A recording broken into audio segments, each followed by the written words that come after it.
எங்கள் ஊழியக்காரங்க 1995 பேசின வசனம்லாம் இன்னும் எங்களுக்கு ஞாபகத்தில் இருக்குது. பல நேரங்களில் அந்த வசனம் எங்களோடு கூட பேசும். பல நேரங்களில் அந்த வசனம் எங்களை நடத்தி இருக்கிறது. ஆனால் பலிபீடத்தில் இருக்கிற அந்த மாம்சத்தை நீங்கள் என்ன செய்யக்கூடாது?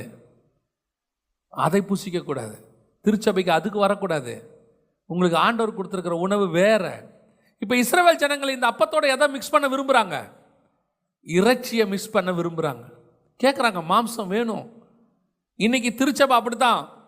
கலங்கமில்லாத ஞானப்பாலாகிய திருவசனம், கலப்படம் இல்லாமல் போதிக்கிற ஊழியக்காரங்க இன்னைக்கு ரொம்ப கஷ்டம். உங்களுடைய ஆசை இச்சைகளை தூண்டக்கூடிய வசனம் தான் இன்னைக்கு இருக்கு.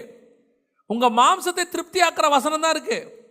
உங்க ஆத்மாவுக்கு எது தேவை? கலப்படம் இல்லாத ஞானப்பாலாகிய திருவசனம் வேணும். அந்த வசனம் கொடுத்தா நீங்க குடிக்க மாட்டீங்க. அதான் பிரச்சனையே. நம்ம